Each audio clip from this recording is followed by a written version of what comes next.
Break के बाद आपका एक बार फिर से इस्तकबाल है एक नायाब टीवी शो हिंदुस्तान हमारा में, एक ऐसा प्रोग्राम जो मुल्क के मुसलमानों की अपनी बुलंद आवाज है। अब बारी है मकाम की अगली कड़ी पेश करने की।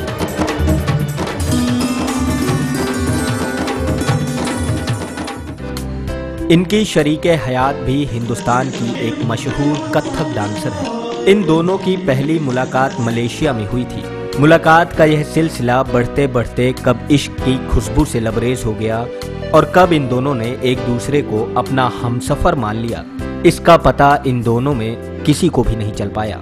जब हम मलेशिया में पहली बार मिले थे तो हमने सोचा यार मैं भी मुस्लिम बैकग्राउंड का हूँ और वो भी एक मुस्लिम बैकग्राउंड की हैं, तो एक दूसरे को सपोर्ट करेंगे। कला की दुनिया में एक दूसरे को सपोर्ट करना बहुत ज़रूरी होता है, क्योंकि मेहनत तो बहुत करते हैं, समाज में बहुत सेवा होती है, बहुत काम करते हैं। जब लौट के घर आते हैं तो हमेशा एक मन में रहता है कि हमें एक सपोर्ट सिस्टम मिले। एक बहुत अच्छी बात शेयर कर रहा हूँ, जैसे मेरी वाइफ जाती है, रिकॉर्डिंग करती है, डांस करती है, रात के 2 बजे भी आती, तो मैं पूछते नहीं कि कहाँ गई थी, क्या हुआ, क्योंकि मैं वो पहचानता हूँ। अगर सैर सपाटे की बात की जाए तो पाशा साहब कभी भी सिर्फ छुट्टियां बिताने के इरादे से नहीं गए। वे जहाँ जहाँ गए वहीं वहीं उन्होंने अपनी छुट्टियां मना ली। काफी लोग पूछे कि आप लोग हॉलिडे करने नहीं जाते हैं क्या, क्योंकि हम तो हमेशा हॉलिडे पे रहते हैं। कभी जम्मू में है तो कभी जापान में है तो कभी मलेशिया में है तो कभी इटली में है। कि साउथ में जैसे आप चिदम्बरम टेम्पल लेंगे या बृहदेश्वरा टेम्पल ऑफ तंजावुर लेंगे या त्रिवेंद्रम का अनंत पद्मनाभा का टेम्पल है, ऐसे बड़े बड़े टेम्पल्स हैं। समहाउ मुझे नेचर के साथ भी मैं बहुत जुड़ा हूँ, तो माउंटेन्स वगैरह मुझे बहुत पसंद है। और फिनलैंड तो मेरा फेवरेट रहा है कंट्री, क्योंकि it's the land of 1000 lakes. आज पाशा साहब के दोस्तों की एक लंबी फहरिस्त है, जिसमें एजुकेशनिस्ट, साइंटिस्ट और स्कॉलर शामिल हैं। और सबसे मजे की बात यह है कि इनके ज्यादातर दोस्त इनसे उम्र में काफी बड़े हैं, पर उम्र कभी दोस्ती में आड़े नहीं आती। तो मेरी बीबी ने कहा चलो अपने दोस्तों से मिला। तो जब हम बैंगलोर गए थे तो मैंने डॉक्टर नटराजन से मिलाया। मैंने कहा आपके दोस्तों को मिला।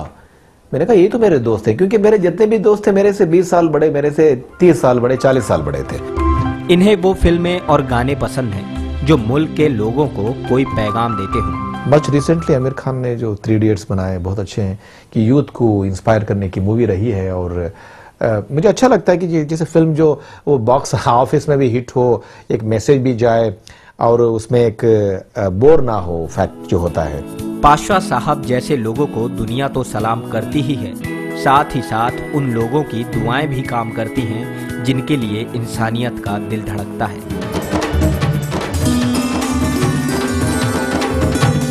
पाशा साहब की जिंदगी की जद्दोजहद और उनके बुलंदियों तक पहुंचने की दास्तां से रूबरू होने के बाद अब वक्त है आज का अवाम पेश करने का। अवाम यानी दास्तां बयानी आम आदमी की, उनकी जिंदगी से लड़ने भिड़ने की, हौसलों की कहानी। अवाम में आज हम लेकर आए हैं मुनव्वर अस्करी की दास्तां। सैयद मुनव्वर की पैदाइश बिहार की दारुल हुकूमत पटना में हुई और इनका बचपन ओमान में गुजरा। रहने वाले बिहार के हैं, बचपन ओमान में गुजरा है। ओमान में तालीम हासिल करने के बाद ये 16 साल की उम्र में अलीगढ़ आ गए और बीटेक की डिग्री हासिल करने के लिए अलीगढ़ मुस्लिम यूनिवर्सिटी में दाखिला लिया। 10th के बाद अलीगढ़ आ गए थे। इंजीनियरिंग भी पैसे की हमने। पापा ने MBA किया था अपने टाइम में, और उसके बाद से वो ओमान निकल गए थे और वो एक सीनियर ऑपरेशंस मैनेजर थे।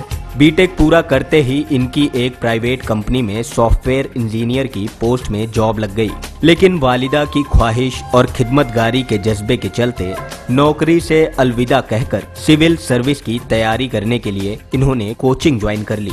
ये सिविल सर्विस में आकर गवर्नमेंट की मेन स्ट्रीम में शामिल होकर मुल्क और समुदाय को तरक्की की ओर ले जाना चाहते हैं। वालिदा का ख्वाब पूरा करना ही इनका मकसद बन चुका है। अम्मी का 2 साल पहले इंतकाल हो गया था, तो वो अभी है नहीं, और उन्हीं की एक दिली ख्वाहिश थी कि हम सिविल सर्विसेज में आएँ। तो उनकी ख्वाहिश को और सपनों को पूरा करने के लिए मैं यहाँ पर हूँ।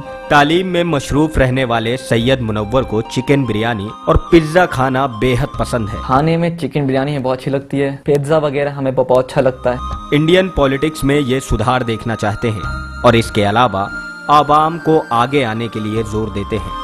इनका कहना है कि मुल्क तभी तरक्की करेगा जब हर कौम की तरक्की होगी। अवाम की पेशकश के बाद अब वक्त हो चला है एक छोटे से ब्रेक का, पर आप कहीं जाइएगा नहीं, क्योंकि ब्रेक से वापस लौटने के तुरंत बाद हम पेश करने वाले हैं किरदार और आपको रूबरू कराने वाले हैं फिल्म आमिर से। आप वक्त की धड़कनों को यूं ही संभाल कर रखिएगा, हम लौट कर आते हैं पल दो पल में। इस फिल्म की जो खूबी थी वो था इसका कैमरा, जो डेब्यूटेंट कैमरामैन रॉय अल्फोंसो ने किया था।